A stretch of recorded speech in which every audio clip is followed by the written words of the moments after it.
अरे हम तो कब से कैद में आने के लिए तैयार हैं, लेकिन अफसोस कि कोई कैद करता ही नहीं, तभी तो अकेले घूम रहे हैं। शाजिर, कैसे हैं आप? तुम्हें क्यों मिलना है उससे? मैंने तुम्हें समझाया था ना, तुम दूर रहो उससे, वो ठीक नहीं है तुम्हारे लिए। आप भी तो उसकी गाड़ी में घूमती हैं, सारा सारा दिन उसके साथ ऑफिस में काम करती हैं, और तो और आप उसकी कॉल्स भी पिक करती हैं। लगता क्या है शाजिर आपका? क्या हुआ? मैं इसीलिए पूछ रही थी आपसे कि आपको आता भी या नहीं। देखिए खून भी निकल रहा है अब। तो निकलने दो ना, तुम्हें कौन सा फर्क पड़ता है? किसी को चोट लगे या कोई मर जाए, तो सिर्फ बिजनेस पार्टनर है ना।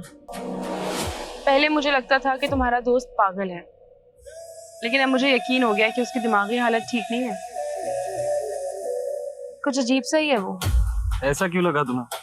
एक लम्हे में वो खफा हो जाता है और अगले ही पल में ऐसे बिहेव करता है जैसे कुछ हुआ ही नहीं। अस्सलाम वालेकुम नाजरीन। ड्रामा सीरियल तप्श की इस नंबर 17 में हम देखते हैं कि शहजार दीवार पर कील ठोक रहा होता है कि अचानक उसके हाथ पर चोट लग जाती है। इस पर शफा कहती है, मैंने इसीलिए कहा था कि आपको ये काम आता भी है या नहीं। देखें, अब खून भी निकल रहा है, जिस पर शहजार गुस्से में जवाब देता है, तो निकलने दो, तुम्हें कौन सा फर्क पड़ता है कि किसी को चोट लगे या कोई मर जाए? हम तो सिर्फ बिजनेस पार्टनर हैं ना। अगले सेन में हम देखते हैं कि शिपा मुआज से कहती है, पहले मुझे लगता था कि तुम्हारा दोस्त सिर्फ पागल है, लेकिन अब मुझे यकीन हो गया है कि उसकी दिमागी हालत ठीक नहीं है, वो बहुत अजीब इंसान है। जिस पर मुआज पूछता है, तुम्हें ऐसा क्यों लगा? शफा जवाब देती है, एक लम्हे में वो नाराज हो जाता है और दूसरे ही लम्हे ऐसे बात करता है जैसे कुछ हुआ ही ना हो। फिर हम देखते हैं कि नरमीन शहजार को कॉल करती है, लेकिन फोन शफा उठा लेती है। उसके बाद शफा घर आकर नरमीन से कहती है, तुम्हें उससे क्यों मिलना है? मैंने तुम्हें समझाया था ना कि वो तुम्हारे लिए ठीक नहीं है। जिस पर नरमीन जवाब देती है, आप भी तो सारा दिन इसकी गाड़ी में घूमती हैं,